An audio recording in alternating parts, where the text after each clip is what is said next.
Buenas noches, les habla Daniel Teodoro y el día de hoy junto con mi compañera Alalu Fernández les vamos a hablar sobre la crisis financiera, la deuda soberana y el riesgo de no pago de Colombia. La deuda soberana se compone de todas las deudas que son contraídas por un país con entidades privadas o también con otros países, entidades privadas tales como los bancos comerciales. Muchas veces los estados no pueden hacer frente a estas deudas y es por esto que les toca recurrir a préstamos de dinero. Los estados deben pagar sus deudas. El problema es que no todas las personas son tan buena paga como yo. Ese temor que existe con los prestamistas genera que en países como Colombia tengan más dificultades para pedir préstamos usados para pagar los gastos de administración. ¿Qué les parece si empezamos este increíble programa haciendo un recuento de lo que vivimos en el 2008? Muchas de las cosas que remarcaron internacionalmente al desempeño económico del país en este año fue la deflación, la devaluación del peso, la desaceleración económica de Europa y Estados Unidos y, por supuesto, la presencia de deuda pública. En 2008, los mercados nacionales e internacionales no tuvieron el mejor comportamiento por la crisis en la que estaban y por las medidas que tomó el Tesoro de Estados Unidos. Colombia, para evitar la volatilidad, compró 2.3 millones de dólares en opciones put. En cuanto al comportamiento de la tasa de cambio y valoración de la deuda, el efecto neto del comportamiento del dólar sobre el peso se reflejó en la salida neta de capitales debido a las medidas tomadas por el Tesoro americano, ocasionando una inestabilidad económica. El manejo que le dio el gobierno nacional los 6 años anteriores a la deuda pública permitieron la disminución de los indicadores de endeudamiento. No obstante, lo único que hicieron fue aplazar la crisis a la siguiente década. A continuación, nuestra reportera Juanis González les hablará un poco más del tema. Hola espectadores, qué privilegio que me tengan acá. La verdad es que acabo de llegar de vacaciones pero pues ustedes saben, primero el deber y luego el placer. El día de hoy les vengo a explicar una línea del tiempo de un Economic Research que hizo BBVA.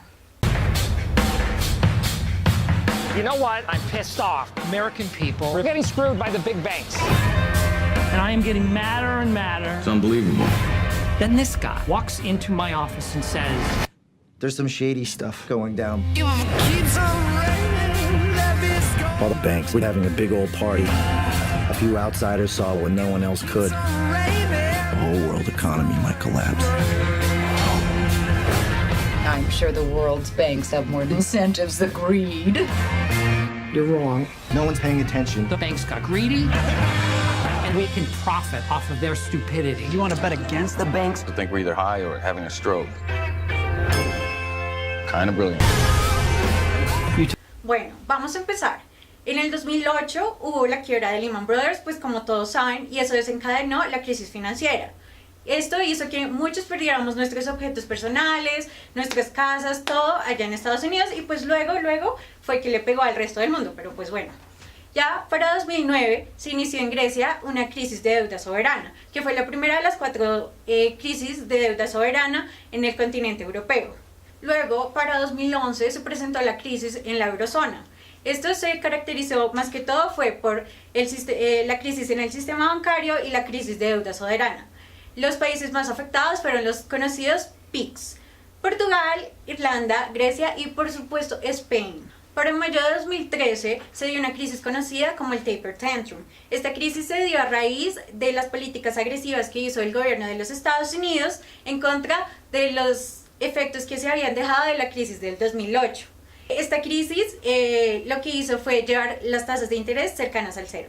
Para los años de 2015 y 2016 ya se vio fue la crisis financiera en China. Esta crisis financiera se vio caracterizada más que todo por la volatilidad de los mercados bursátiles y además por el exceso de deuda que se vivía en toda la economía. Ya para el día de hoy, para este año, tenemos en las crisis de Turquía y de Argentina.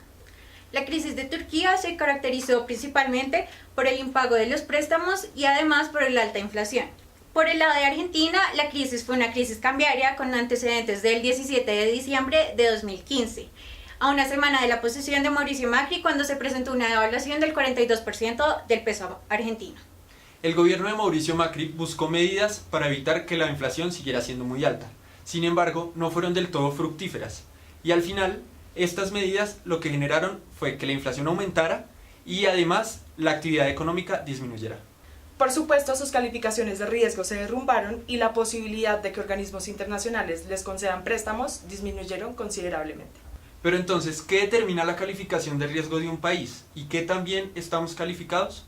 Primero, el riesgo económico analiza la capacidad de pago de un país teniendo en cuenta las variables que miden el crecimiento del PIB, de la inflación y la devaluación y el déficit comercial y fiscal. Segundo, el riesgo político, que es cuando se tienen en cuenta las condiciones políticas y sociales en las que se encuentra el país al momento de realizar la calificación.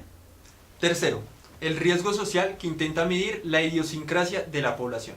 Ahora queremos que los colombianos conozcan nuestro nivel de riesgo según distintas calificadoras como Standard & Poor's y Moody's. Colombia se encuentra en el último escaño de la calificación de Standard & Poor's, considerada la calificación menor dentro del grado de inversión por los participantes del mercado, la cual es BBB-. Y, por otra parte, Colombia también se encuentra en el escaño Baa2 de la calificación de Moody's, la cual se considera de grado medio y, como tal, elementos de protección pueden faltar o ser poco fiables característicamente. Y bueno, para finalizar, pues yo sé que fue un placer tenerme aquí. La verdad, para mí también fue un placer tenerme aquí. Y pues me encanta que les haya encantado todo el programa que hicimos sobre la crisis financiera, sobre la deuda soberana y sobre el riesgo de no pago.